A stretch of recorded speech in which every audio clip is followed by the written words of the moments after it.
नमस्कार, good morning सभी को, सुप्रभात, राधे राधे, हर हर महादेव। चलिए देखिएगा, आज का जो सेशन आपका होगा वो डेली की भांति आज भी हम लोग हिस्ट्री पढ़ेंगे। भैया क्या पढ़ेंगे? हिस्ट्री पढ़ेंगे।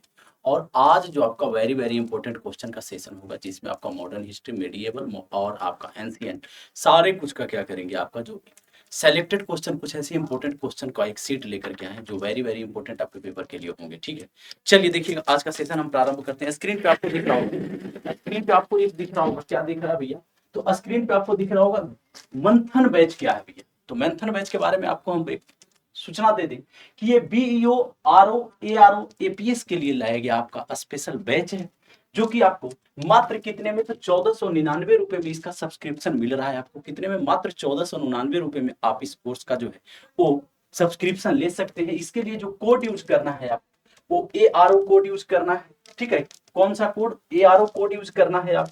और इसे जो भी आपके सगे संबंधी तैयारी कर रहे हैं या करना चाह रहे हैं, आप उनको एग्जामपुर जैसे बेहतरीन प्लेटफॉर्म के बारे में रिकमेंड कर सकते हैं, जहां पे आप जो है वो अनुभवी शिक्षकों के मार्गदर्शन में आपकी तैयारी करवाई जाती है, बेहतरीन कंटेंट के साथ आपकी तैयारी जो है करवाई जाती है।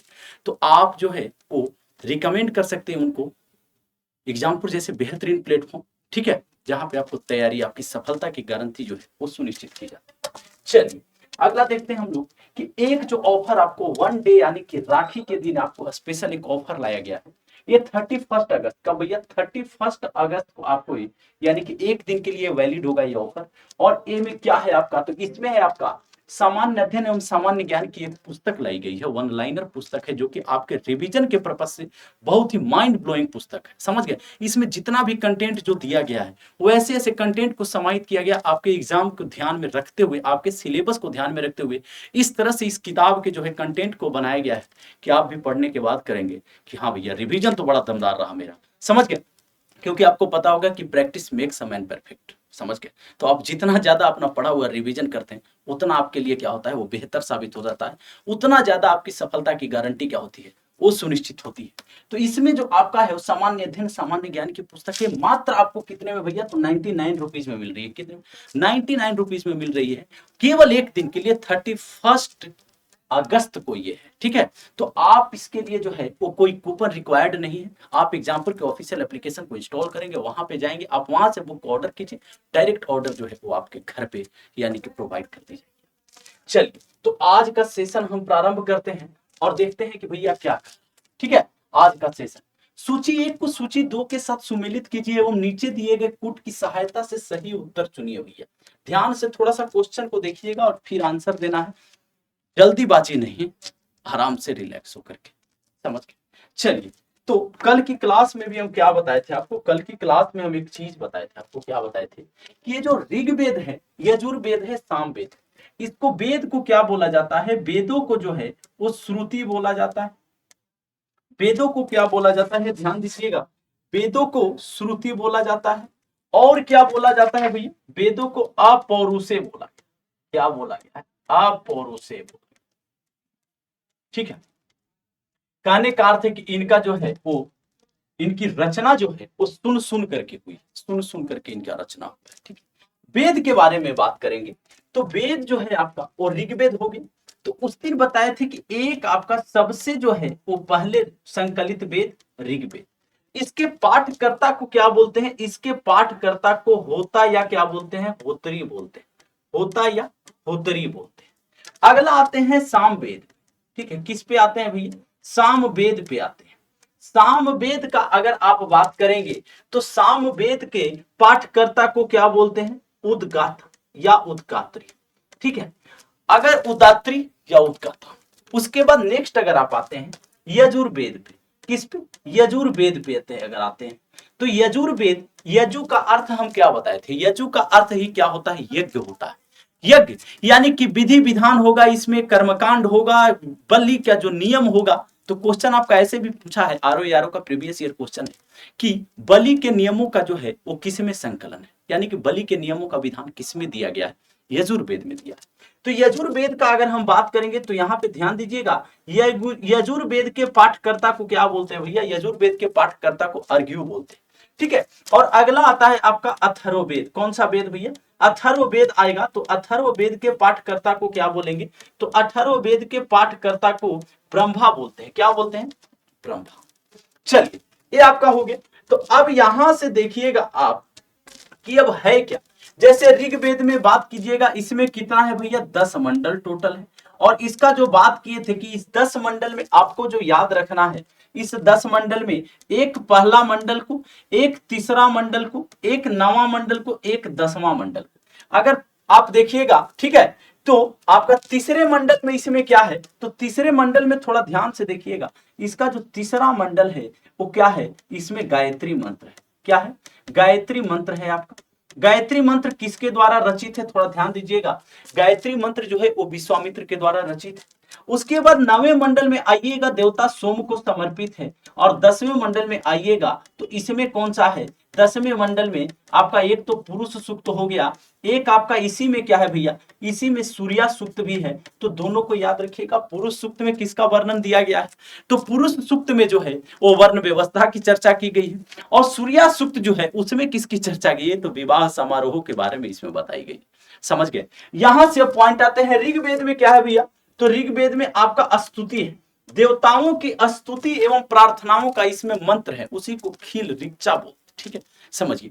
आगे देखिएगा, 1028 सूक्त है। इसमें कितना है भैया? 1028 सूक्त है। इसको थोड़ा सा याद रखिए, 1028 सूक्त है, याद रखना। चलिए आते हैं सामवेद पे। सामवेद क्या है भैया? गायन। सामवेद जो है एक गायन, यानी कि भारतीय संगीत का जनक बोलते हैं। सारे गामा पधनी, यानी कि जो स्टार्टिंग संगीत के जो स्वर है आपके, ये स्वर का जो है वो देन कौन है? तो सामवेद है। उसके बाद यजुर्वेद पे आते हैं। तो यजुर्वेद में यजु का अर्थ ही होता है यज्ञ। तो यज्ञ के नियम अर्थात जो है, और यज्ञ में क्या होती थी? यज्ञ में आहुति दी जाती थी। तो यज्ञ में आपको बलि के नियम होंगे। और ब्रह्मा अथर्ववेद में क्या है आपका? तो अथर्ववेद में आपका साप, वशीकरण, यादू टोना, ठीक है, और गिरहस्थ के नियमों कानूनों का क्या है? संकलन है। तो अब यहां से थोड़ा मैचिंग कर लेंगे हम लोग कि ऋग्वेद में क्या है भैया? तो स्रोत एवं प्रार्थनाएं हैं। तो ए का क्या हो गया आपका? ए का 4 हो गया। अब देखेंगे हम लोग बी को। यजुर्वेद में क्या है? यजुर्वेद में आपका कि स्रोत एवं कर्मकांड है। स्रोत एवं क्या है? कर्मकांड है। तो बी का दूसरा हो गया। सी का आते हैं कि सामवेद में क्या है भैया? तो सामवेद में आपका संगीतमय स्रोत, भारतीय संगीत का जनक है। तो सी का 1 हो गया आपका। और अगर बात करें डी का कि अथर्ववेद में क्या है? तो अथर्ववेद में भैया तंत्र मंत्र एवं वशीकरण, साप जो है, ये सभी किसमें दिए हैं? तो आपके डी का 3 हो गया। तो 4, 2, 1 और 3, यानी कि आंसर आपका एग्जैक्ट कौन सा हो गया? आंसर हो गया आपका ये। समझ गए? तो इस सारे वेद के बारे में थोड़ा सा डिटेल क्या करना, वेद के बारे में डिटेल पढ़ करके जाना है भैया, क्योंकि पढ़ करके जाएंगे वेद से क्वेश्चन आएगा, वहां पे कंफ्यूज नहीं होना है। तो इसको याद रखिएगा। चलिए ध्यान से क्वेश्चन को देखिएगा, थोड़ा सा इसको जूम कर लें। तो क्वेश्चन को थोड़ा सा ध्यान से देखिएगा क्या कह रहा है। क्वेश्चन कह रहा है कि आरंभिक वैदिक साहित्य में, आरंभिक वैदिक साहित्य में सर्वाधिक वर्णित नदी है। सर्वाधिक वर्णित नदी है।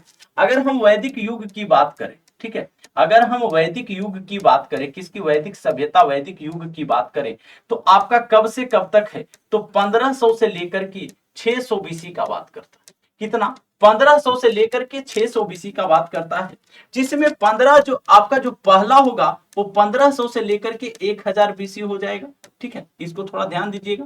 1500 से लेकर के 1000 बीसी हो जाएगा। और नेक्स्ट की बात कीजिएगा तो 1000 बीसी से लेकर के ये 600 बीसी हो जाएगा। ठीक है, 600 बीसी हो जाएगा। इसको थोड़ा सा ध्यान देना। तो 1500 से 1000 जो आपका है, इसको क्या बोलते हैं? ऋग्वैदिक काल बोलते हैं। क्योंकि इस दौरान क्या हुई थी? इस दौरान ऋग्वेद की आपकी जो है वो रचना हुई है। और इसको क्या बोलते हैं? इसको बोलते हैं उत्तर वैदिक काल। क्या बोलते हैं? उत्तर वैदिक काल बोलते हैं। यानी कि ऋग्वेद के बाद के काल को उत्तर वैदिक काल बोलते हैं। समझ गए? वैदिक युग को ही 2 भाग में डिवाइड करें। अब यहाँ पे क्वेश्चन क्या पूछ रहा है?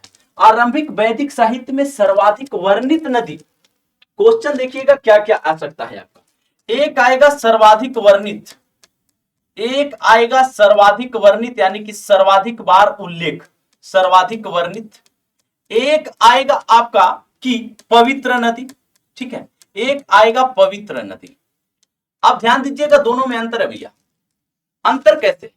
जिसका उल्लेख बार बार किया गया, जैसे इसमें हम बता दें कि आपको वैदिक काल के दौरान गंगा का उल्लेख वैदिक युग कितना बार हुआ है भैया, एक बार हुआ। कितना बार हुआ है, एक बार।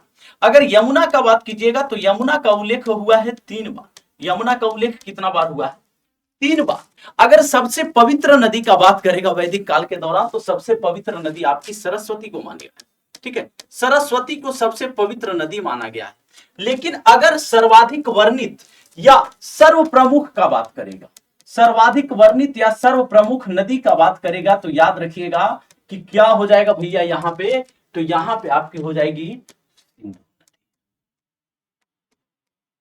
क्या हो जाएगी यहां पे सिंधु नदी हो जाएगी। और इसको क्या करना है, इसको आंसर को बिल्कुल याद रखना। तो क्वेश्चन नदी से ही आपका क्या हो गया, आपका सरस्वती को क्या बोला गया है, नदी तमा, देवी तमा, माते तमा। इसको भी याद रखना है, क्या बोला गया है, नदी तमा, देवी तमा, माते तमा।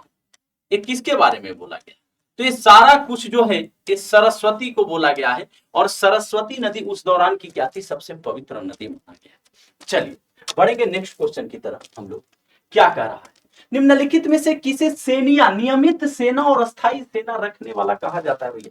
Very very important question. या तो इसको सेनिया बोलिए, क्या बोलिए, या तो इसको सेनिया बोलिए, या एक और आता है यहां पे, इसको क्या बोलेगा, श्रेणीय बोलेगा, क्या बोलेगा, श्रेणीय बोलेगा, ठीक है, या इसको श्रेणिक बोलेगा। ध्यान से देखिएगा, या तो इसको क्या बोलेगा, श्रेणिक बोलेगा।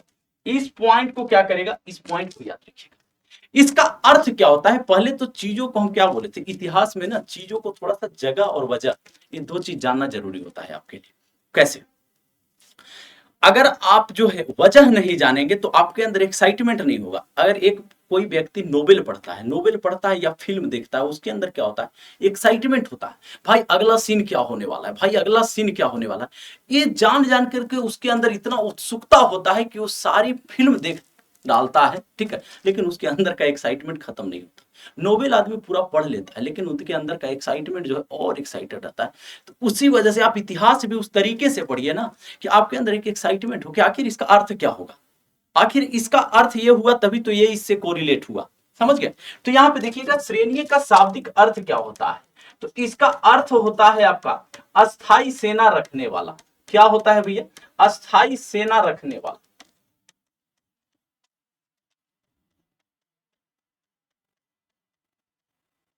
क्या होता है, अस्थाई सेना रखने वाला। और ये जो आपको जो ये टैग मिला है, ये किनको मिला है, याद रखिएगा, हर्यक वंश के संस्थापक, हर्यक वंश के संस्थापक। अब बताएंगे कि हर्यक वंश के संस्थापक कौन है, तो सभी को पता होगा भैया। हर्यक वंश के संस्थापक के बारे में अगर बात करें तो कौन है, तो बिंबिसार है। कौन है आपके, बिंबिसार है, याद दीजिएगा, बिंबिसार है, ठीक है। हर्यक वंश के संस्थापक की बात करता है, बिंबिसार इस वंश की स्थापना किए हैं। इस बिंबिसार के बारे में बोला जाता है कि ये बिंबिसार जो थे ये क्या किए थे, एक पॉइंट ये भी याद रखना है आपको कि हाथियों का युद्ध में प्रयोग पहली बार इन्हीं के द्वारा किया गया। हाथियों का किसमें प्रयोग भैया, तो युद्ध में प्रयोग इन्हीं के द्वारा पहली बार किया गया। हाथियों का युद्ध में प्रयोग जो है इन्हीं के द्वारा, इन्हीं के द्वारा प्रसेनजीत की बहन जो है वो महाकोशला से विवाह किया जाता है, ठीक है। इनके बारे में हम बता दें कि ये क्षेत्र विजित करने का इनका जो तरीका था ये क्या था, एक तो करते थे विजित करते थे क्षेत्र को, क्या करते थे, क्षेत्र को विजित कर लिए, विजित क्षेत्र कर लिए, यानी कि उस क्षेत्र पे क्या किए, आक्रमण करके उस क्षेत्र को युद्ध के माध्यम से अपने अधीन कर लिए। एक वैवाहिक संबंध स्थापित करके और जो है अपने साम्राज्य विस्तार जो करने वाला पहला शासक है ये, वैवाहिक संबंध स्थापित करके अपने साम्राज्य को स्थापित करेंगे। और ये के क्या करेंगे, आप लोग को हम बताए थे कि अवंती के जो राजा हैं चंड प्रदोत, उनको क्या हुआ, वो जब बीमार हुए तो वह अवंती भी जो था वो मगध के तरह ही क्या था, एक शक्तिशाली था, ठीक है। तो अब ये मौके की तलाश में थे, उस पे अटैक तो कर नहीं सकते थे, समझ गए। तो ये मौके की तलाश में थे कि कोई वैसा मौका मिले कि उससे क्या हो जाए, मित्रता से ही संबंध स्थापित, सही लेकिन संबंध स्थापित हो जाए। और जब अवंती के राजा चंडप्रद्योत की जब तबीयत बिगड़ेगी तो इनका जो राजवैद्य है बिंबिसार का जीवक है, उसको भेजेंगे अवंती चंडप्रद्योत के दरबार में कि जाओ राजा साहब को ठीक करके आना।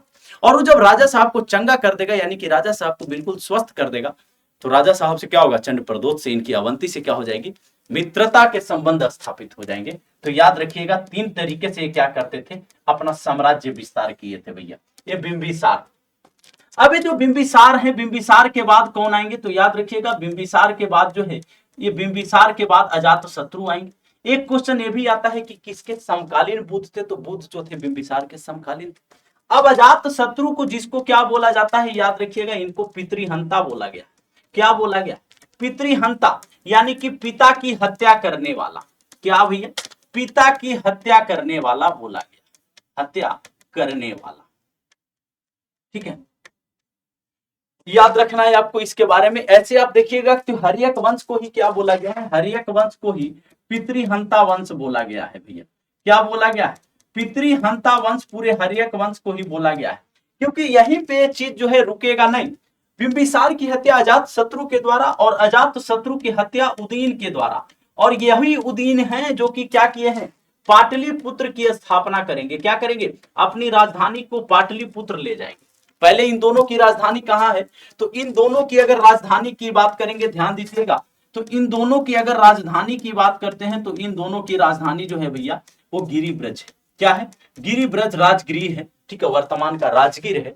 और ये क्या करेंगे, इस राजधानी को पाटलिपुत्र। तो चलिए देखिएगा यहाँ पे अजातशत्रु, उदयन, शिशुनाग, तो आपके बिंबिसार, ये क्या हो जाएंगे, ये इनके पुत्र हैं और ये इनके पुत्र हैं, ठीक है। और ये जो है ये क्या है भैया, तो ये शिशुनाग वंश के संस्थापक। क्या है, ये शिशुनाग वंश के, शिशुनाग वंश के क्या है, संस्थापक।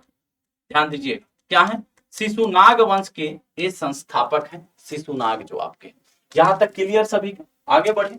चलिए बढ़ेंगे नेक्स्ट क्वेश्चन की तरफ कि बौद्ध धर्म का मूलाधार क्या है भैया। बौद्ध धर्म का मूलाधार क्या होगा, मूल आधार उसका क्या है, थोड़ा ध्यान दीजिएगा। अष्टांगिक मार्ग है, 4 आर्य सत्य है, त्रिरत्न है, इनमें से कोई नहीं, क्या हो जाएगा भैया, ध्यान से देखिए। अगर हम बात करते हैं बौद्ध धर्म की, किसकी बात करते हैं, अगर हम बौद्ध धर्म की बात करते हैं तो यहां से संबंधित हम आपको बताए थे क्या, बौद्ध धर्म के अगर हम बात करेंगे कि संस्थापक कौन थे, तो इसके संस्थापक की अगर बात कीजिएगा तो संस्थापक कौन है भैया, इसके संस्थापक जो है वो गौतम बुद्ध है। कौन है, गौतम बुद्ध है, ठीक है, ध्यान दीजिएगा थोड़ा, कौन है, तो इसके संस्थापक जो है वो गौतम बुद्ध है। और ये वही बुद्ध हैं जिनका जन्म जो कब हुआ है, तो याद रखिएगा कभी कभी जन्म से भी क्वेश्चन आ जाता है 563 बीसी में।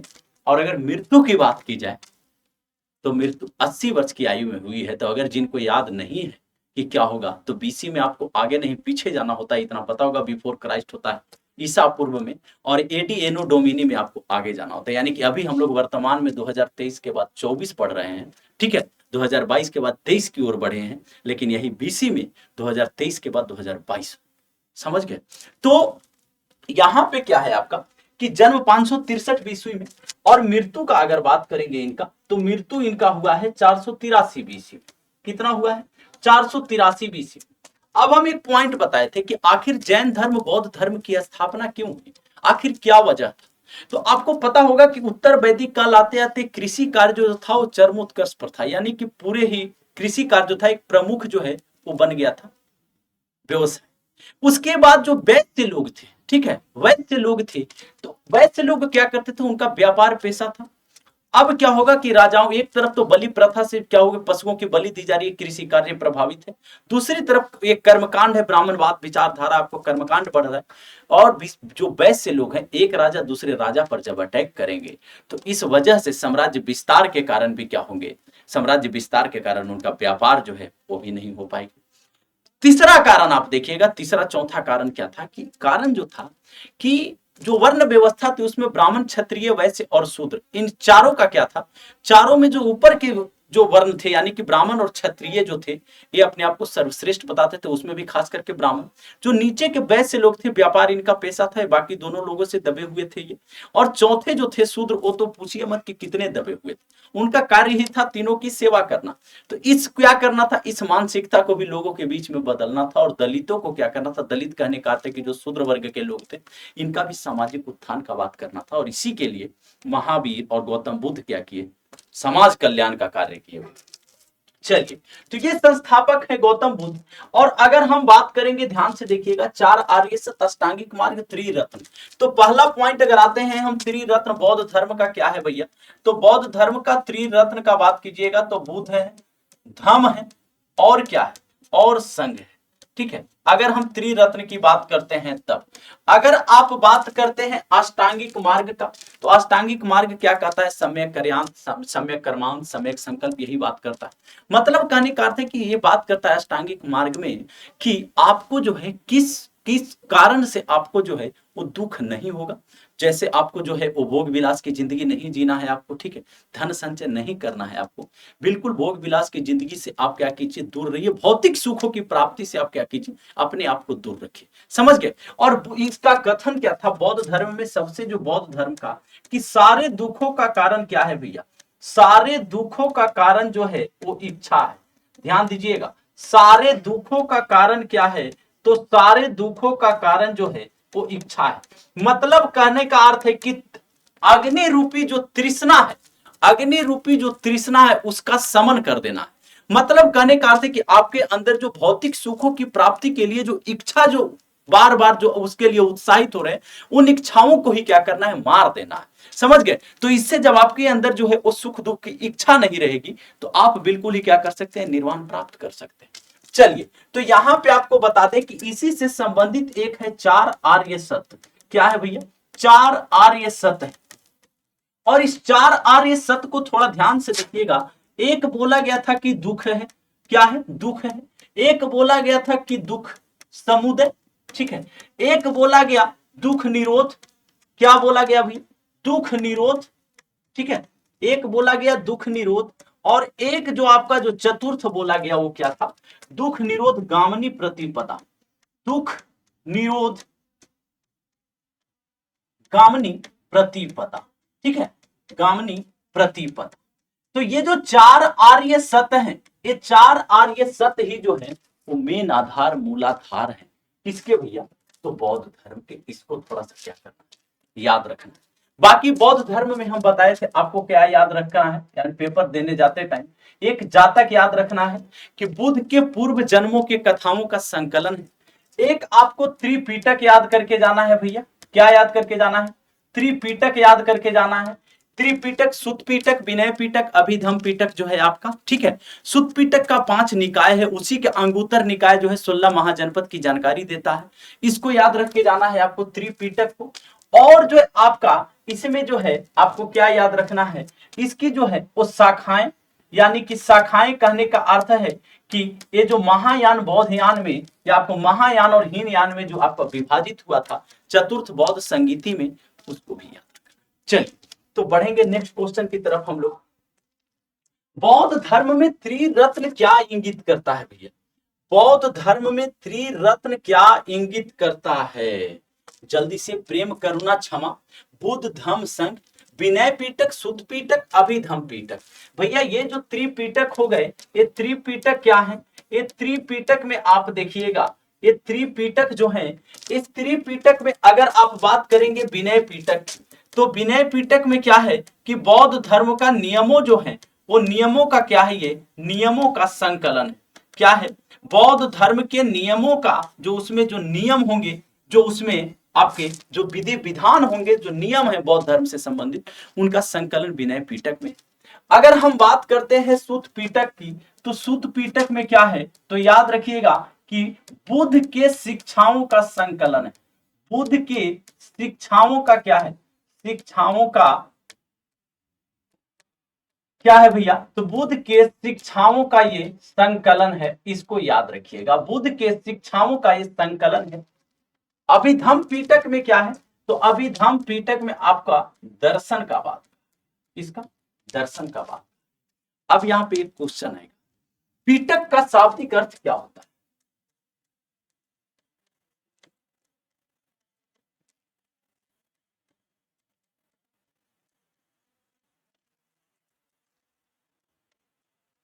पीटक का शाब्दिक अर्थ होता है भैया टोकरियां।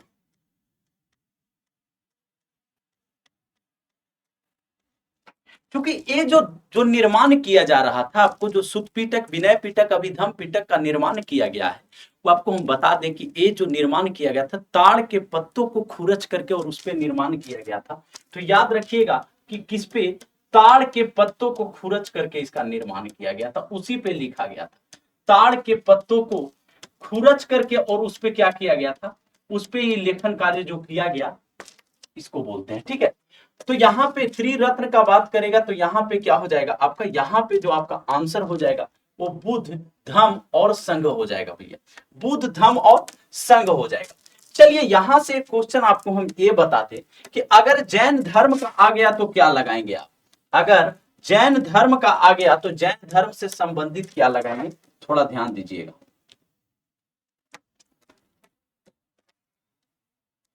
अगर जैन धर्म का त्रिरत्न आ गया तो लगाइएगा आप लोग क्या, सम्यक दृष्टि, सम्यक दृष्टि, सम्यक ज्ञान, और क्या लगाना है कि सम्यक आचरण। ठीक है, क्या लगाना है, सम्यक आचरण। ये अगर जैन धर्म से आ गया तब लगा देना है आपको, ये आंसर लगा देना है। अगर आपका बौद्ध धर्म से आता है तो बुद्ध, धम्म और संघ लगाना है, इतना याद रखना है सभी। चलिए बढ़ेंगे आगे क्वेश्चन नंबर 6 की तरफ। यहाँ पे बुद्ध की घटनाओं, यानी कि जो गौतम बुद्ध थे बौद्ध धर्म के जो क्या है भैया, बौद्ध धर्म के जो संस्थापक क्या है, बौद्ध धर्म के जो संस्थापक हैं आपके, वो बौद्ध धर्म के संस्थापक अभी जस्ट बताए हैं, ये कौन है, गौतम बुद्ध है। तो इनसे संबंधित जो घटनाएं हुई है, तो इस घटनाओं को क्या किया गया है, वो इन घटनाओं को जिस नाम से जाना गया है, जैसे आपको बताए थे, पहला जब वो प्रवचन देंगे तो उसको धर्म चक्र प्रवर्तन होगा।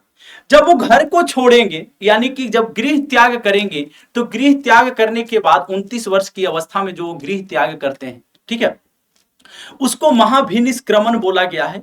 और जब वो मृत्यु जब उनकी हो जाएगी तो इसको 483 बीसी में, तो उसको क्या बोला गया, उसको महापरिनिर्वाण बोला गया। इन 3 वर्ड को क्या करना था, बिल्कुल आपको याद रखना था। चलिए देखिएगा यहाँ पे, तो बौद्ध धर्म जो था आपका, वो बौद्ध धर्म के संस्थापक से संबंधित आपका ये था। ठीक है, बौद्ध धर्म। कल की क्लास में हम क्या बताए थे, कल की क्लास में हम आपको चैत्य बताए थे, विहार बताए थे और स्तूप बताए थे। चैत्य क्या होता है, बौद्ध धर्म का पूजा स्थल। विहार क्या होता है, उनका निवास स्थान होता है, जो जिस क्षेत्र में वो भ्रमण करते थे, ठीक है, उसको विहार बोलते हैं। स्तूप का क्या काम है, स्तूप क्या होता है, तो स्तूप जो होता है, स्तूप का अर्थ क्या होता है आपका, कि जो बुद्ध थे उनके शरीर को उनके मृत्यु होने के बाद 8 भागों में विभाजित किया गया था। बाद में उनके शिष्यों को भी क्या किया गया, उनके शिष्यों के अवशेषों को भी उसी तरह से विभाजित किया जाने लगा। तो उनके अवशेषों के ऊपर क्या होगा, उनके अवशेषों को नीचे दफन करके बाद में उनके पे क्या हो जाएगी, एक जो है स्थापत्य का जो निर्माण, मंदिर के आकार का जो एक निर्माण किया जाएगा स्थापत्य का, उसी को स्तूप के नाम से जाना जाता है। और एक जो होता है जो बौद्ध धर्म में एक पवित्र स्थल माना जाता है, इसको स्तूप को। चलिए देखिएगा, तो बात करता है कि महाभिनिष्क्रमण, महाभिनिष्क्रमण जो बोला जाता है गृह त्याग की घटना है इनका। संबोध, ज्ञान की प्राप्ति भैया, और इस संबोध आपको पता होगा ज्ञान की प्राप्ति जो इनकी हुई है कहां हुई है। ठीक है, तो ये आपका वर्तमान का कौन सा भैया, तो वर्तमान का बिहार का बोध गया, याद रखिएगा, बिहार जो आपका है, ठीक है, बिहार, ठीक है, बिहार का आपका बोध गया है।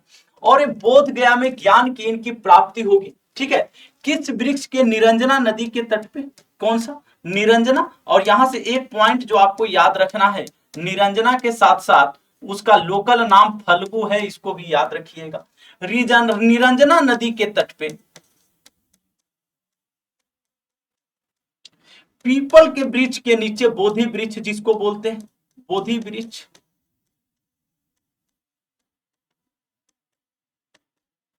पीपल के वृक्ष के नीचे, ठीक है, यहीं पे इनको क्या हुई थी, ज्ञान की प्राप्ति हुई।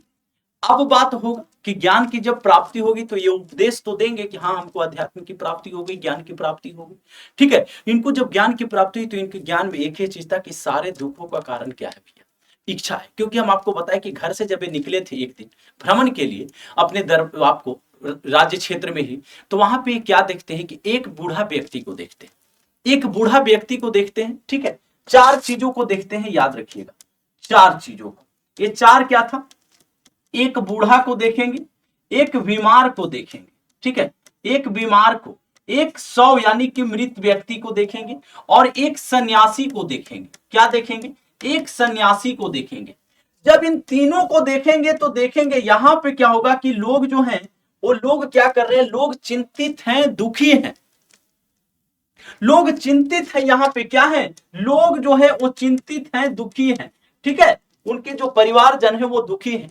यहाँ पे इसको क्या देखते हैं कि ये बिल्कुल मस्त मौला की तरह घूम रहा है। ये अपने सारथी से पूछते हैं भैया बताओ ये क्या क्या स्थिति। तो सारा कुछ जब पता चलता तो इनको यही लगता है कि भैया इसी चीज को तो हम ढूंढ रहे थे कब से, इसी चीज को तो हम ढूंढ रहे थे, समझ गए। और इसी चीज को ढूंढते ढूंढते आज देखो, उसके बाद ये निकल जाते हैं संन्यास लेने। तो धर्म चक्र प्रवर्तन जो है यहाँ पे, तो यहाँ पे एक याद रखिएगा, ऋषि पतनम भी आपको याद रखना है। क्या याद रखना है, ऋषि पतनम सारनाथ, ऋषि पतनम सारनाथ, इसको याद रखिएगा। और महापरिनिर्वाण बुद्ध की मृत्यु हुई है भैया, कहां मृत्यु हुई है इसको याद रखिएगा, कुशीनारा। कब हुई है, 483 बीसी। कब हुई है, 483 बीसी में। तो बिल्कुल करेक्ट आंसर लगा हुआ है। संबोध आपको महाभिनिष्क्रमण गृह त्याग की घटना, संबोध ज्ञान की प्राप्ति, धर्म चक्र प्रवर्तन, सारनाथ में प्रथम उपदेश दिए, महापरिनिर्वाण मृत्यु की घटना जो हुई है उसको बोला गया। तो यहाँ पे एग्जैक्ट आंसर क्या हो गया भैया, तो एग्जैक्ट आंसर जो हो गया आपका 1 2 3 4 हो गया। चलिए बढ़ेंगे हम लोग आगे, यानी कि नेक्स्ट क्वेश्चन की तरफ। क्या कह रहा है, अग्रहार का अर्थ क्या था भैया। आपको यहाँ पे हम एक वर्ड बताए थे, एक तो अग्रहार ये दिख ही रहा है आपको, एक हम क्या बताए थे आपको कि एक बताए थे, एक आपका अग्रहार हो गया, एक था ब्रह्मदेव। दोनों को समझिएगा, एक था अग्रहार, एक था ब्रह्मदेव। ब्रह्मदेव, ब्रह्म का अर्थ ब्राह्मण, हार मतलब दिया गया, ठीक है, आहार दिया गया। तो यहां से इसका अर्थ निकालिएगा कि क्या हो जाएगा कि ब्राह्मणों को दिया गया। अब जब ब्राह्मणों को स्पेशल भूमि मिल रही है भैया, ठीक है, ब्राह्मणों को जब भूमि मिल रही है तो उसको कर थोड़ी ना लगेगा।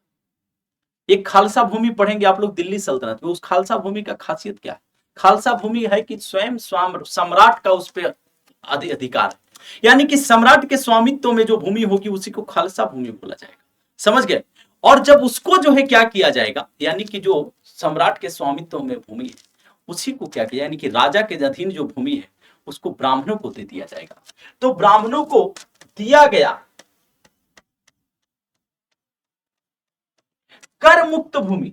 कर मुक्त को ध्यान से देखिएगा, मतलब कि इस पे जो है किसी भी प्रकार के राजस्व का, मालगुजारी का बोझ जो है वो ब्राह्मणों के ऊपर नहीं आएगा।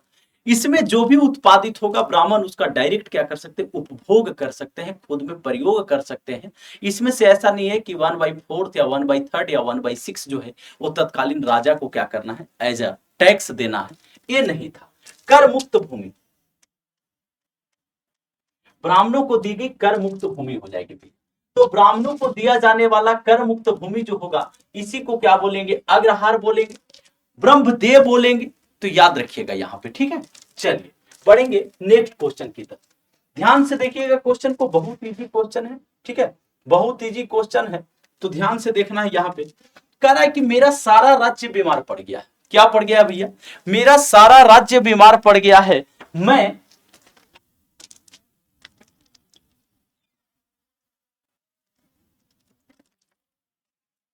देखिएगा ध्यान से, कह रहा है कि मेरा सारा राज्य बीमार पड़ गया, यदि मैं एक स्थान पर व्यवस्था स्थापित करता हूं तो दूसरे स्थान पर गड़बड़ी उत्पन्न हो जाती है, यदि मैं दूसरे स्थान पर ठीक करता हूं तो तीसरे स्थान पर हलचल होने लगती है। यह उक्ति किसकी है, आपको हम क्या बताए थे सेशन कि एक ऐसा भी दिल्ली सल्तनत में शासक हुआ है भैया जो कि सबसे ज्यादा पढ़ा लिखा था, विद्वान था, लेकिन बस उसका जो निर्णय होता था, जो वो डिसीजन लेता था ना, उसका सफल नहीं हुआ आज तक। समझ गए? चलिए, तो आप लोग समझ गए होंगे बात हम किसके बारे में कर रहे हैं। बात किसके बारे में कर रहे हैं, ध्यान से देखिएगा। बात जो कर रहे हैं वो तुगलक वंश से संबंधित कर रहे हैं भैया। किसके संबंधित? तुगलक वंश से संबंधित बात करेंगे। और ये तुगलक वंश आपका दिल्ली का जो है तीसरा है, दिल्ली सल्तनत का। अब सीक्वेंस से अगर आइएगा तो तीसरा वंश है, पहला गुलाम वंश, दूसरा खिलजी वंश, तीसरा तुगलक वंश का बात आता है। और यहाँ पे अगर इनका शासन का बात देखेंगे तो 1320 से लेकर के और 1414 तक इनका शासन रहा है भैया। ठीक है, 1414 तक इनका शासन रहा है।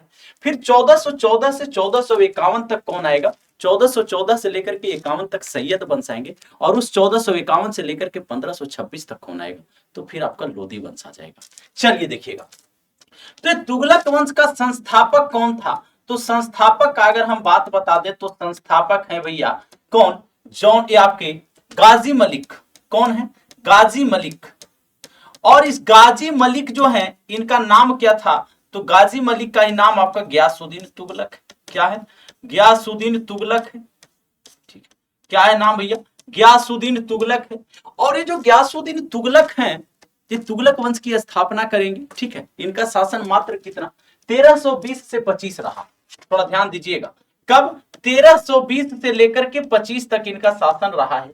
इसके बाद जो शासन संभाला जाएगा वो जौना खां यानी कि मोहम्मद बिन तुगलक, ये क्या करेंगे? ये जो है गयासुद्दीन तुगलक आ रहे हैं बंगाल अभियान से, और दिल्ली से कुछ दूरी पे आपका अफगानपुर पड़ता है। वहां पे इनको क्या किया जाएगा कि बंगाल अभियान से जब ये आएंगे तो बोला जाएगा कि हम आपका भव्य स्वागत करने के लिए एक महल तैयार किए हैं। और जैसे उस लकड़ी के महल में हाथियों के साथ प्रवेश करेंगे, वैसे ये महल क्या करेगा? भड़भड़ा करके गिर जाएगा और गयासुद्दीन तुगलक की क्या हो जाएगी? मृत्यु हो जाएगी। ठीक है, चलिए, तो यहां पे उसके बाद आएंगे जौना खां। जौना खां, जिनका नाम क्या है भैया? जिनका नाम आपको पता होगा एमबीटी। क्या है? एमबीटी। और इनका जो शासन रहा है आपको बता दें 1325 से लेकर के 51 तक इनका शासन रहा है। 1325 से लेकर 51 तक इनका शासन। अब देखिएगा पॉइंट, तो इनका क्या था? जो डिसीजन लेते थे वो डिसीजन इनका फेल हो जाता था। जैसे एक पहला देखिएगा, एक कराची अभियान पे खर्च करेंगे। किस पे? कराची अभियान पे व्यय करेंगे। और एक कराची अभियान जो इनका है तो क्या हो जाएगा? कराची अभियान पूरी तरह से फ्लॉप हो जाएगा। उसके बाद दूसरा बात कीजिएगा तो खुरासान अभियान देखिएगा। कौन सा? खुरासान अभियान देखिएगा। और ये जो खुरासान अभियान है आपका, ये भी क्या हो जाएगा? ये खुरासान अभियान भी पूरी तरह से इनका फेल हो गया। ठीक है, तीसरा देखिएगा आप तो क्या करेंगे? ये राजधानी को परिवर्तित करेंगे। राजधानी परिवर्तित करेंगे, कहां ले जाएंगे भैया? राजधानी को परिवर्तित करके ये दौलताबाद ले जाएंगे। ठीक है, दौलताबाद नाम इन्हीं के द्वारा रखा गया है। ठीक है, देवगिरी का नाम परिवर्तित करेंगे। किसका? देवगिरी का। इसका नाम देवगिरी था, इसका नाम परिवर्तित करके दौलताबाद करेंगे। यहां पॉइंट सही। चलिए अगला बात करते हैं। अगला क्या करेंगे? ये सांकेतिक मुद्रा को चलाएंगे। क्या करेंगे? सांकेतिक मुद्रा। खजाने में इनका क्या हो जाएगा? चांदी की कमी हो जाएगी। और उसकी जगह पे चीन और ईरान से ही सोचेंगे कि सीख ले लेते हैं, चीन में सबसे पहले चलाया गया, सोचेंगे हम भी चला दें, एक कांसे की मुद्रा चला देंगे। और कांसे की मुद्रा से क्या होगा कि कंट्रोलिंग जो होता है ना, उस पे जो नियंत्रण होता है वो नियंत्रण इनका ढीला पड़ जाएगा। और जब ढीला पड़ जाएगा तो इनके राज्य के लोग क्या करेंगे कि जो नकली मुद्रा छाप छाप करके और लगान अपना जमा करेंगे राज दरबार में। और क्या हो जाएगा? उसके बाद जो है जब नकली मुद्रा आ जाएगा और इतना जो मुद्रा का जो प्रवाह फैल जाएगा तो इनकी ये भी योजना क्या हो जाएगी? असफल हो जाएगी। अगला देखिएगा कि दोआब जो था आपका, दोआब कहने का अर्थ है कि दो नदियों के बीच का क्षेत्र। तो दोआब में क्या करेंगे? ये कर में वृद्धि कर देंगे। कर में क्या करेंगे? वृद्धि कर देंगे। इससे भी क्या हो जाएगा आपका? यहां भी इनको लॉस हो। कैसे? देखिएगा, ये क्या करेंगे कि किसानों को अग्रिम जो है, किसानों को अग्रिम, अग्रिम कहने का अर्थ है कि फसल करने से, उत्पादित होने से पहले ही ये क्या करेंगे? किसानों को लोन देने लगेंगे। और उसके लिए कृषि विभाग बनाएंगे। एक कृषि विभाग इनके द्वारा बनाया गया है। कौन सा कृषि विभाग है भैया? तो दीवाने अमीर को ही, दीवान ए अमीर कोही की स्थापना करेंगे। किसकी? दीवाने अमीर कोही की स्थापना करेंगे। ठीक है, और इसके बाद क्या होगा कि अकाल पड़ गया। क्या हो गया? अकाल पड़ गया, फसल नहीं होगा। अग्रिम लोन दिया हुआ है सभी किसानों को, बैल चाहिए बैल ले लो, पैसा चाहिए पैसा ले लो, बीज का पैसा ले लो, जो करना है ले लो। ठीक है, सिंचाई करो प्रॉपर, सब कुछ करो। अकाल फेल हो गया मामला, सारा मामला इसका फ्लॉप हो गया। समझ गए? इसी चलते जब इसकी मृत्यु होती है तो बोला गया है, क्या बोला गया, या बंदायनों के द्वारा बोला गया था एक स्टेटमेंट, राजा को प्रजा से, प्रजा को राजा से मुक्ति मिल गई। समझ गए? तो यहाँ पे आंसर आप लोग को पता होगा, आंसर क्या हो जाएगा सर जी? तो आंसर आपका एमबीटी हो जाएगा। आंसर क्या हो जाएगा? एमबीटी हो जाएगा। यहां से एक क्वेश्चन और जो आपका आता है, क्वेश्चन क्या आता है, थोड़ा ध्यान से देखिएगा कि आपका विजयनगर साम्राज्य और बहमनी साम्राज्य, क्या विजयनगर साम्राज्य, विजयनगर साम्राज्य और बहमनी साम्राज्य की स्थापना किसके काल में हुई थी? बहमनी साम्राज्य। ठीक है, किसके काल में? और एक आता है कि इब्न बतूता किसके काल में आया? इब्न बतूता कौन था ये भैया? मोरक्को का यात्री। कौन था? मोरक्को का यात्री है, मोरक्को का है। ठीक है, और इसकी कृति कौन सी है याद रखिएगा। इसकी कृति कहने का अर्थ है कि इसके द्वारा पुस्तक कौन सा लिखा गया है, बता चुके हैं, पहले एक्सप्लेन किया जा चुका है। तो आंसर दे देंगे सभी लोग, किताबुल रेहला। क्या है इसकी कृति? किताब उल रेहला। ठीक है, तो ये किताबुल रेहला जो है इसकी कृति है। तो यहाँ पे थोड़ा सा ये ध्यान देना है कि किताबुल रेहला में अपना यात्रा वृतांत दिया है। यहाँ के जो है वो इसके तत्कालीन सामाजिक प्रशासनिक व्यवस्था के बारे में उल्लेख किया है, सारा कुछ इसमें ये बताया। चलिए, तो विजयनगर साम्राज्य और ये आपका जितना भी काल हुआ है, ये सारे काम जो है किसके काल में हुए हैं? तो आपके एमबीटी के। अगर बात करते हैं विजयनगर साम्राज्य की, 1336 में हरिहर भूका स्थापना की। अगर हम बहमनी साम्राज्य की बात करें तो 1347 में। कब भैया? 1347 में इसकी स्थापना हुई। ये दोनों जो है आपको बता दें, ये दक्षिण भारत के राज्य थे। क्या थे? दक्षिण भारत के राज्य थे, इसको याद रखिएगा। इब्न बतूता को काजी भी नियुक्त किया था दिल्ली का। ठीक है, तो इन सारे पॉइंट को क्या करना है आपको, याद रखना है।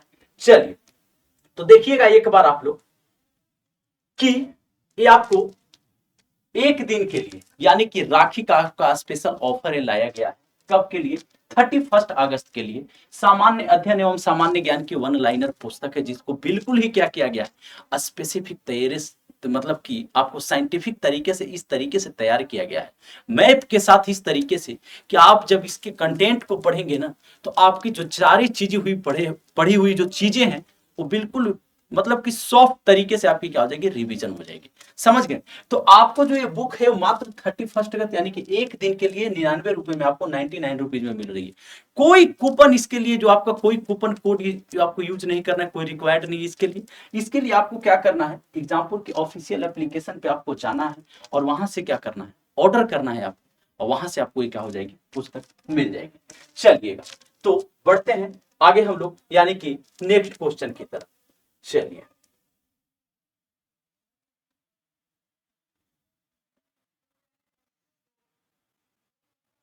चलिए भैया देखिएगा, करा कि राजा कृष्णदेव राय के संबंध में निम्नलिखित में से कौन सा कथन सही नहीं है। ये राजा कृष्णदेव राय के बारे में आपको बता दें कि ये किस संबंध है, किससे संबंधित है भैया? तो विजयनगर साम्राज्य से संबंधित। किससे? विजयनगर साम्राज्य से संबंधित। और ये विजयनगर साम्राज्य जिसकी स्थापना कब हुई थी? जिसकी स्थापना 1336 में हरिहर एवं बुका के द्वारा की गई। इस पे 4 वंशों का शासन रहा। ये 4 वंश कौन थे, थोड़ा ध्यान से सुनिएगा। जो हरिहर एवं बुका के द्वारा जो स्थापना की गई थी वंश की, वो संगम वंश था। उसके बाद आपका सुलूब वंश आएगा। ठीक है, सुलूब वंश आएगा, आपको नरसिंह के द्वारा स्थापना की जाएगी। उसके बाद आएगा तुलुब वंश, और ये जो तुलुब वंश है आपका, इसी के प्रतापी शासक कौन है? और उसके बाद आएगा अराविडु वंश। कौन सा? अराविडु वंश। तो ये जो तुलुब वंश है आपका, इसी के शासक कौन है? कृष्णदेवराय। कृष्णदेवराय, थोड़ा ध्यान से देखिएगा। ये कृष्णदेवराय का जो शासन रहा है भैया, ये 1509 से लेकर के 1529 तक शासन रहा है। और ये वही कृष्णदेवराय हैं जो कि बीजापुर के शासक यूसुफ आदिल शाह को गोवा जो पुर्तगालियों के द्वारा पराजित करने में पुर्तगालियों की मदद किए थे, समझ गए। और 1510 में गोवा को क्या किया गया, राजधानी बनाया गया था पुर्तगालियों के द्वारा।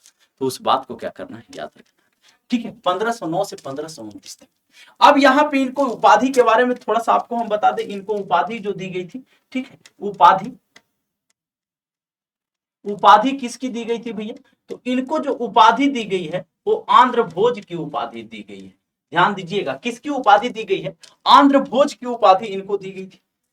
अब देखिएगा आगे कह रहा है कि वे तेलुगु और संस्कृत के एक बड़े विद्वान थे, बिल्कुल सही बात है भैया। विदेशी यात्री पेश और नोनीज उनके दरबार में आए थे, बिल्कुल सही बात है। उनके साम्राज्य में प्रचलित महान न्याय और निष्पक्षता के लिए बारबोसा ने उनकी प्रशंसा की, बिल्कुल सही, ठीक है, बिल्कुल सही। अगला पढ़ते हैं। उन्होंने अपनी सर्वश्रेष्ठ कृति अमुक्त माल्यदा की रचना संस्कृत में की। यही पॉइंट आपका क्या हो गया, यही पॉइंट आपका गलत हो गया, नहीं तो ये भी स्टेटमेंट क्या हो जाता, ये भी स्टेटमेंट आपका सही हो जाता, ठीक है। तो यहाँ पे जो आपका आंसर हो गया भैया, वो आंसर क्या हो गया, आंसर हो गया आपका कौन सा, आपका आंसर हो गया डी। अमुक्त माल्यदा की रचना जो है आपका वो किसमें की गई है, याद रखिएगा कि तमिल में। इस पॉइंट को याद रखिएगा, ठीक है।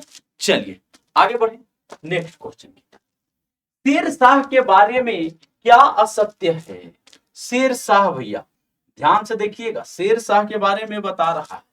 बचपन का नाम क्या है, बचपन का नाम जो है वो फरीद खां है।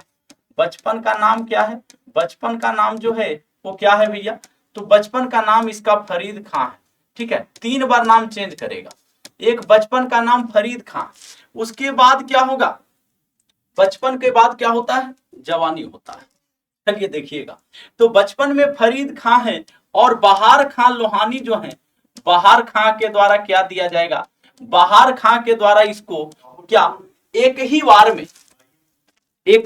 में क्या करेंगे, एक ही वार में एक शेर की हत्या कर देंगे, शेर, ये शेर, ठीक है। तो इनको उपाधि क्या मिलेगी, शेर खां की, शेर खां की उपाधि मिलेगी। और इसके बाद क्या होगा कि इसके बाद ये जो होगा क्या, 1486 में इनका जन्म हुआ, समझ गए। इस सौतेली माँ से इतनी पीड़ित थे कि आगे की शिक्षा के लिए जौनपुर आ जाते, और जौनपुर में ही वहीं पे जो है वो बहार खां लोहानी जो है, इनकी जो है पराक्रम से, इनकी जो है, इनके जो है क्या, इसके जो शक्तियों से इतना मतलब कि मतलब ये हो जाता है, प्रभावित होता है कि बहार खां का पुत्र जलाल खां है, ये जलाल खां का संरक्षक नियुक्त कर देता है इनको, शेर खां को, समझ गए। तो ये शेर खां क्या करेंगे, फिर इनका 2 युद्ध याद रखना है आपको, जो इंपोर्टेंट युद्ध, चौसा का युद्ध, चौसा का युद्ध भैया हुआ है 1539 में। और यहाँ पे क्या करेंगे, हुमायूं को पराजित करेंगे और यहीं पे क्या शेर शाह बनेंगे। हुमायूं को क्या करेंगे, हुमायूं को पराजित किए और यहीं पे ये क्या बन गए, यहीं पे एक शेर शाह बन गए, क्या बन गए, यहीं पे ये शेर शाह बन गए भैया 1539 में। उसके बाद फिर बिलग्राम का युद्ध होगा, कौन सा होगा, बिलग्राम का युद्ध होगा। और इस बिलग्राम वाले में 1540 में यहां पे भी क्या करेंगे, हुमायूं को पराजित करेंगे, किसको, हुमायूं को यहां पे भी पराजित करेंगे। और जब यहां पे हुमायूं को पराजित करेंगे तो हुमायूं 15 वर्षों के लिए निर्वासित जीवन जीने पे मजबूर हो जाएगा। इसीलिए बोला जाता है 1530 से 40 एक बार शासन किया, फिर 1555 से 56 आया तो ज्यादा दिन टिक नहीं पाया। और दिन पनाह भवन जो उसी के द्वारा स्थापित जो था, उसी में से सीढ़ी पर से गिर करके और मर गया हुमायूं, समझ गए। और कहा जाता है उसके बारे में कि जो है इतिहासकार बोलते हैं कि ये जिंदगी भर क्या हुआ, लड़खड़ाते लड़खड़ाते ही रह गया, समझ गए। चलिए, तो यहाँ पे जो देखिएगा, शेर शाह ने उपज का 1/3 भाग कर के रूप में निर्धारित किया। 1.1 याद रखना है, लेकिन यहाँ पे एक बात याद रखना है कि मुल्तान वाला एरिया से कितना 1/4 भाग लेता था, कितना 1/4 भाग लेता था। शेर शाह के समय में किसानों को जरीमाना, सर्वेक्षण शुल्क तथा मुहासी लाना, कर संग्रह शुल्क भी चुकाना पड़ता था, बिल्कुल करेक्ट आंसर। यहाँ पे एक बात और किसानों के लिए याद रखिएगा, क्या याद रखना है, थोड़ा सा ध्यान से देखिएगा इसको पॉइंट को, कि किसानों के लिए क्या किया था, कि किसानों के लिए इसके द्वारा क्या किया गया था कि एक पट्टा प्रथा और एक प्रथा था, याद रखिएगा, कबूलियत प्रथा लाया। क्या लाया था? कबूलियत प्रथा लाया। ठीक है, जीटी रोड का निर्माण, ठीक है, ग्रांड ट्रंक रोड जिसको बोलते हैं, इस पॉइंट को भी याद रखना है।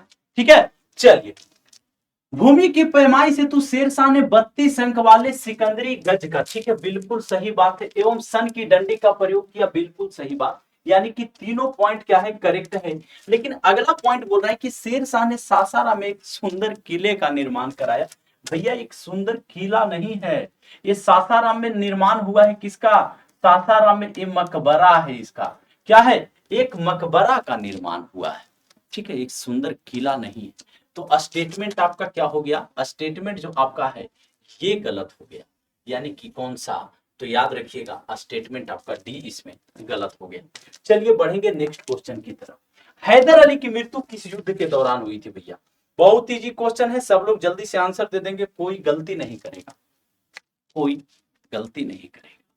आपको बता दें कि आंग्ल मैसूर युद्ध का बात कीजिएगा आगे, ठीक है, आंग्ल मैसूर युद्ध का बात कीजिएगा तो आंग्ल मैसूर युद्ध का अगर बात करते हैं, आपको बताए थे कि 4 युद्ध हुआ है, 4 युद्ध हुआ है, जिसमें 2 युद्ध में नेतृत्व किसके द्वारा? हैदर अली के द्वारा, उसके बाद उसके पुत्र सुपुत्र टीपू सुल्तान के द्वारा किया गया। समझ गए? तो कौन कौन सा युद्ध है भैया? पहला देखेंगे, पहला युद्ध हुआ है 1767 से लेकर के 1769 तक। दूसरा का बात करेंगे 1780 से लेकर के और चला है 84 तक। अगर तीसरा का बात करेंगे 1791 से लेकर के 92 तक। और अगर बात करेंगे चौथा का तो वो चला है 1799 में। चल अब देखते हैं, जो आपका पहला युद्ध क्या हुआ? पहला युद्ध संधि हुआ, रोक दिया गया। फिर दूसरा युद्ध प्रारंभ होगा। दूसरा युद्ध जो है यहीं पे क्या होगा, याद रखिएगा थोड़ा सा, कि यहीं पे 1782 में ये युद्ध कंटिन्यू होगा, 80 से 82 तक चलेगा। हैदर अली क्या हो जाते हैं? हैदर अली जो है वो जख्मी हो जाते हैं, घायल हो जाते हैं, और कुछ दिनों के बाद उनकी क्या होती है? हैदर अली घायल, और उनके बाद मृत्यु हो जाएगी। लेकिन युद्ध को प्रारंभ रखा जाएगा टीपू सुल्तान के द्वारा। किसके द्वारा? टीपू सुल्तान के द्वारा, जिनसे जुड़ा श्रीरंगपट्टनम की संधि है। समझ गए? अंततः 1799 में चतुर्थ आंग्ल मैसूर युद्ध में वो अंग्रेजों के क्या होंगे कि युद्ध करते हुए दिवंगत हो जाएंगे, मतलब कि रेस्ट इन पीस हो जाएंगे। समझ गए? तो यहाँ पे जो आपका जो है क्या करा कि हैदर अली की मृत्यु किस युद्ध के दौरान हुई थी? तो हैदर अली की मृत्यु जिस युद्ध के दौरान होगी भैया, उसी में संबंधित आपको मंगलौर की संधि भी है, उसी में संबंधित आपको मंगलौर की संधि भी है। और श्रीरंगपट्टनम की संधि का बात करता है तो आप इस पॉइंट को याद रखिएगा, कौन सा? श्रीरंगपट्टनम की संधि अगर बात करेगा तो इस पॉइंट को क्या करना है? इस पॉइंट को याद रखना, ठीक है, श्रीरंगपट्टनम की संधि इसमें। और इसमें क्या हो जाएंगे? इसमें जो है टीपू सुल्तान क्या हो जाएगा? किस टीपू सुल्तान इसमें पराजित, यानी कि पराजित नहीं, इसमें दिवंगत हो जाएंगे, अर्थात इनकी क्या हो जाएगी? मृत्यु हो जाएगी। क्या हो जाएगी भैया? इनकी मृत्यु हो जाएगी टीपू सुल्तान की। समझ गए? यह श्रीरंगपट्टनम की संधि में ही क्या बात की गई थी? यही श्रीरंगपट्टनम की संधि में बात की गई थी। आपको 3 करोड़ रुपया इनको हरजाना में देना था, और आधे राज्य, और बदले में क्या था कि जब 3 करोड़ रुपया नहीं चुका पाए तो 2 बेटों को भी इनको बंधक बना लिया गया था अंग्रेजों के द्वारा। तो यहाँ पे क्या हो जाएगा भैया? यहाँ पे जो आंसर हो जाएगा आपका वो द्वितीय आंग्ल मैसूर युद्ध हो जाएगा। चलिए, तो आज इतना ही आप लोग, बाकी नेक्स्ट क्लास में यानी कि कल की क्लास में कल फिर मिलेंगे। और आज जो आपको जो हम होमवर्क दे करके जा रहे हैं उसको थोड़ा सा ध्यान देखिएगा। बहुत इजी क्वेश्चन है आपका, क्या है? बहुत ही इजी क्वेश्चन है। तो एक बार सभी लोग जो है इसका आंसर दे देंगे, ठीक है, एक बार सभी लोग क्या करेंगे? इसका आंसर दे देंगे कि स्वतंत्र भारत का अंतिम गवर्नर जनरल कौन था। कमेंट सेक्शन में इसका आंसर दे देंगे और जरूर बताएंगे कि कैसा लगा सेशन आपको। बहुत बहुत धन्यवाद सभी को। Thank you very much.